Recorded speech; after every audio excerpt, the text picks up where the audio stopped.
है दोस्तों, क्या होगा अगर हमारी धरती पे कुछ ऐसे क्रिएचर्स आ जाएं जिनके पास hyper sensitive hearing power, armour से लेस बॉडी और बड़े नाखून, जिससे हम जैसे कोमल बॉडी वाले इंसानों को आसानी से मारा जा सके। तो क्या होगा?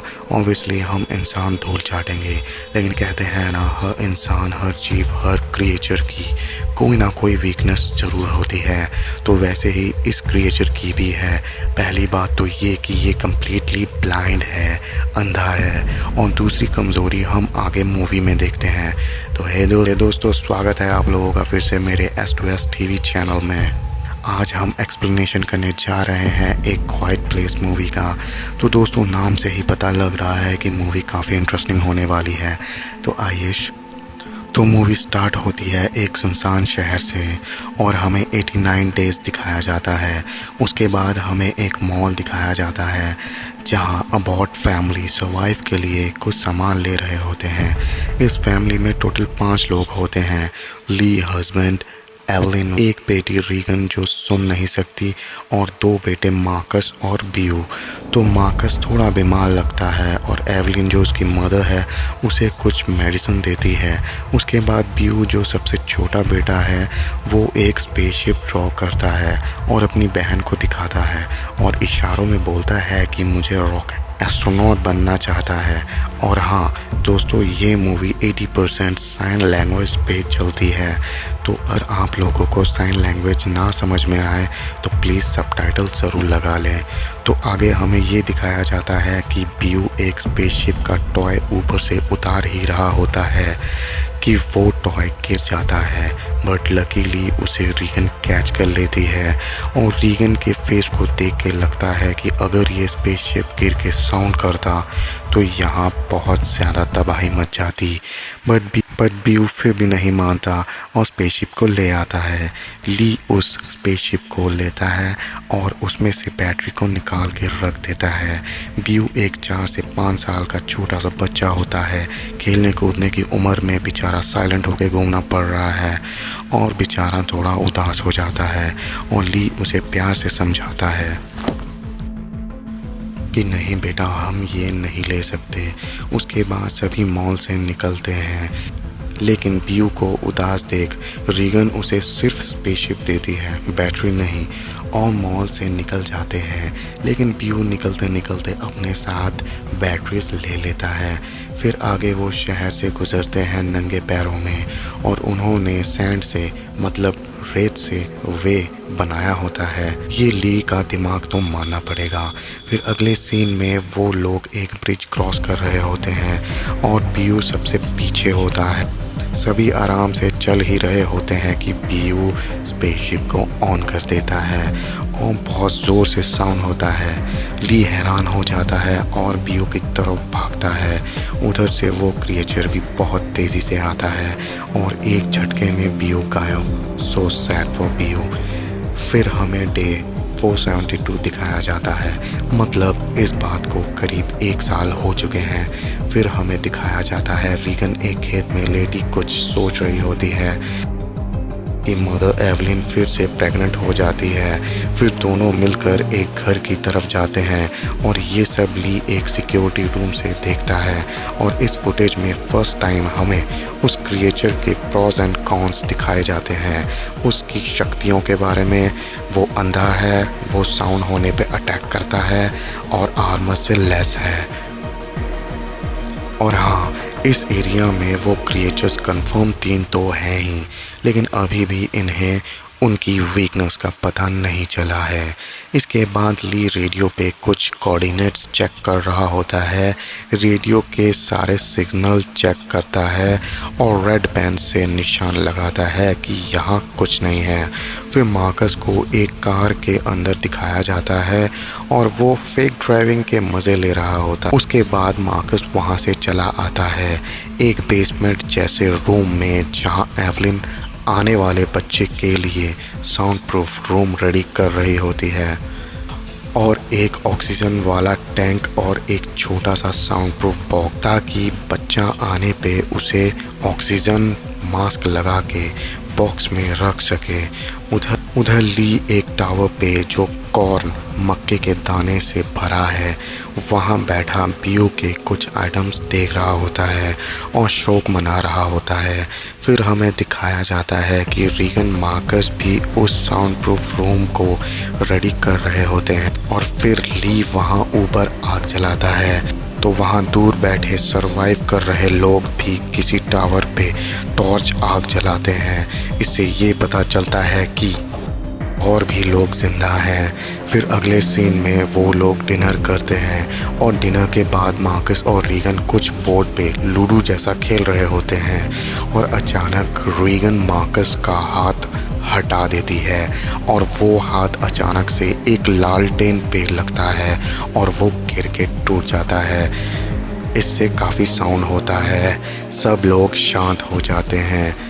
इन्हें लगता है कि कोई रूफ पे क्रिएचर आ गया है, बट लकीली तो बड़े चूहे होते हैं और वो खेत की तरफ भागते हैं और इन्हीं खेतों में वो क्रिएचर बैठा होता है और एक चूहे को स्मैश कर देता है। फिर अगले सीन में दिखाते हैं कि ली रीगन के लिए एम्पलीफायर एयरपोर्ट्स बना रहा होता है। फिर वहाँ एवलिन आती है और दोनों म्यूज़िक भी सुनते हैं। अगले सीन में दिखाया जाता है कि एवलिन खुद को ब्लड प्रेशर और स्टेथोस्कोप से बच्चे की दिल की धड़कन सुनती है। इससे पता चलता है कि एवलिन शायद एक डॉक्टर रही होगी। फिर अगले सीन में रीगन उस सिक्योरिटी रूम में जा रही होती है, लेकिन पीछे से ली पकड़ लेता है।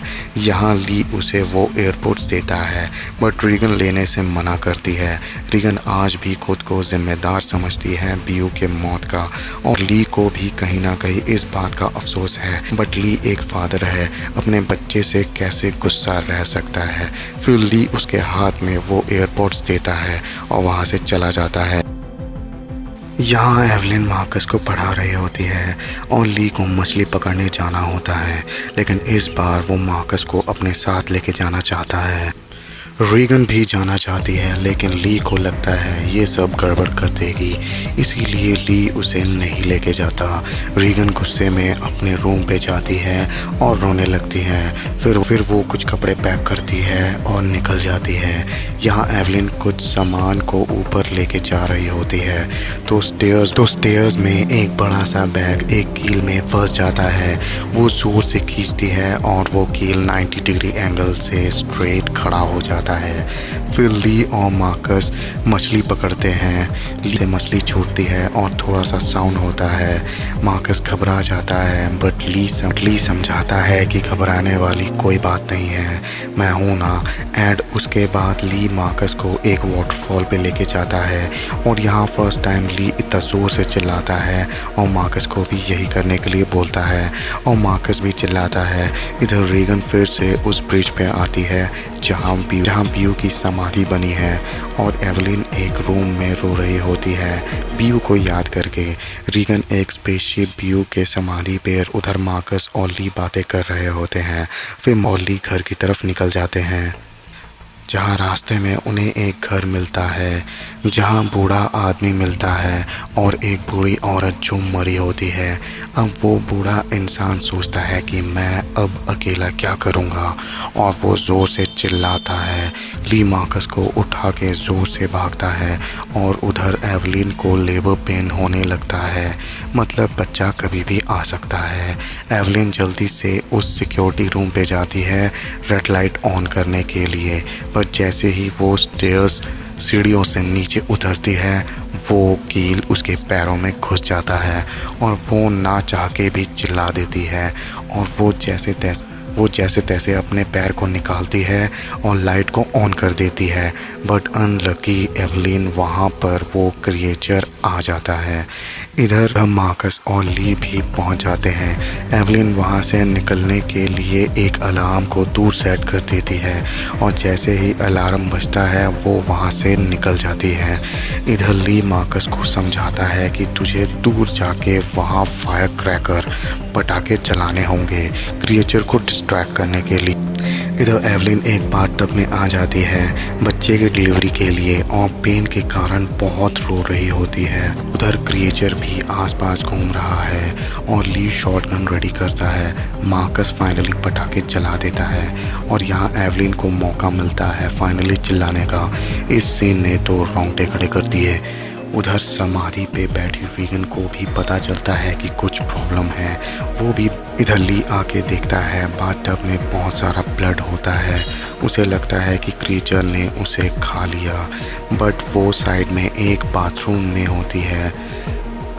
मार्कस खेत से आ ही रहा होता है कि उसे लगता है वहाँ क्रिएचर है और फिर वो खेत के बीच से भागता है। इधर ली एवलिन और न्यू बॉर्न बेबी को उठा के उस साउंड प्रूफ रूम में लेके जा ही रहा होता है, बट जैसे ही वो उस रूम में एंटर करता है वो बेबी रो पड़ती है। ली जल्दी से उन्हें साउंड प्रूफ रूम में लेके जाता है और बच्चे को ऑक्सीजन मास्क लगा के उस साउंड प्रूफ बॉक्स में छुपा देता है। उधर रीगन को खेत में एक टॉर्च लाइट जल रही है, वो देख लेती है। वो वहाँ बैठ के देख ही रही होती है कि पीछे से एक क्रिएचर आ जाता है और यहाँ फाइनली उस क्रिएचर की असली वीकनेस का पता चलता है। रीगन ने जो एम्पलीफायर एयरपोर्ट्स पहने हैं उसी से ही साउंड ग्लिच होता और उस क्रिएचर का दिमाग पागल हो जाता है और वो क्रिएचर वहाँ से चला जाता है। इधर एवलिन व्यू के ड्रीम्स देख रही होती है और जाग जाती है और बोलती है हम लोग बच गए, इस साउंड प्रूफ रूम में ये लोग बात कर सकते हैं। उधर फाइनली रीगन को मार्कस मिल जाता है। ली उस साउंड प्रूफ रूम से बाहर निकलता है और देखता है काफ़ी बुरी हालत है रूम की, बट एक चीज़ वो नोटिस नहीं कर पाता है, लीकेज पाइप को जो धीरे धीरे नीचे उस साउंड प्रूफ रूम को भर रहा होता है। आगे हमें दिखाया जाता है कि मार्कस और रीगन उस कॉर्न स्टोर टॉवर पे बैठे होते हैं। इधर ली उनको सिक्योरिटी रूम में ढूंढ रहा होता है, बट ली को नहीं मिलता। इधर एवलिन की आंख खुलती है और वो देखती है पूरा रूम पानी से भरा होता है और पानी की साउंड की वजह से वहाँ एक क्रिएचर पहुँच जाता है। एवलिन ये देख के बहुत घबरा जाती है और पानी में उतर जाती है और अपने बच्चे को जैसे ही उठाती है सामने से वो क्रिएचर भी निकलता है।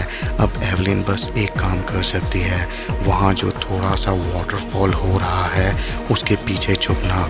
इसके अगले ही सीन में मार्कस और रीगन बात करते हैं कि उन्हें अब चलना चाहिए, बट मार्कस बोलता है यहीं रुकने के लिए, बट रीगन नहीं मानती।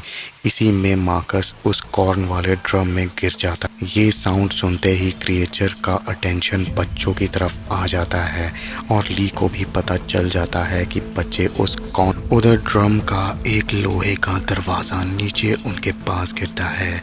रीगन भी ड्रम में जंप करती है। रीगन कॉर्न में धंसती चली जाती है, लेकिन मार्कस आके उसे बचा लेता है और दोनों उस दरवाजे को अपने ऊपर खींच लेते हैं जिससे वो क्रिएचर को पता ना चले।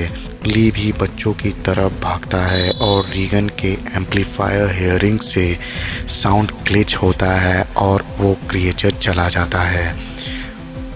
फिर ली को बच्चे मिल जाते हैं और ली को क्रिएचर का साउंड आता है और बच्चों से उस कार में छुपने के लिए बोलता है। उधर ली अपने हाथ में एक हथियार लेता है और क्रिएचर जस्ट उसके पीछे ही होता है। जैसे ही ली अटैक करता है क्रिएचर उसे ज़ख्मी कर देता है। ये देख के मार्कस डैड करके चिल्लाता है और क्रिएचर बच्चों की तरफ आता है और कार पे हमला कर देता है। ली जिंदा होता है और ये सब देख खड़ा हो जाता है और रीगन को इशारों में बोलता है मैं तुमसे बहुत प्यार करता हूँ। बहुत ही हार्ट टचिंग सीन था और चिल्ला देता है। क्रिएचर ली को मार देता है और मार्कस गाड़ी के ब्रेक को फ्री कर देता है और कार सीधा स्लाइड होके उनके घर पे पहुंच जाती है और बच्चों को जाके गले लगाती है। इसी बीच एक और क्रिएचर उनके रूम में आ जाता है। न्यूबॉर्न बेबी मार्कस के पास होता है। एवलिन क्रिएचर के ऊपर गन पॉइंट करती है और रीगन उसके पीछे ही होती है। साइड में रेडियो के ब्रॉडकास्टिंग से क्रिएचर को डिस्टरबेंस होती है और सारे टीवी को तोड़ देता है। रीगन की नज़र ली के बोर्ड पे पड़ती है जहां लिखा होता है व्हाट इज़ द वीकनेस, और उसे समझ में आ जाता है कि मेरा एम्पलीफायर ही इनका वीकनेस है। वो उसे ऑन करती है। क्रिएचर डिस्टर्ब होने लगता है। फिर वो एक बड़े स्पीकर में अपने एम्पलीफायर को लगा देती है और क्रिएचर तड़पता हुआ उनके पास आ रहा होता है। एवलिन गन से उसे शूट कर देती है और फाइनली ये क्रिएचर मर जाता है। अब दो और क्रिएचर इनकी तरफ आ रहे होते हैं, लेकिन अब इन्हें समझ में आ गया होता है कि इन क्रिएचर को कैसे मारा जा सके, और यही मूवी का द एंड हो जाता है। तो गाइस, कैसी लगी आपको ये मूवी कमेंट में ज़रूर लिखें। पर्सनली मुझे बहुत पसंद आई, तो लाइक, शेयर और सब्सक्राइब करना ना भूलें। और हाँ, ज़िंदगी के मज़े लें।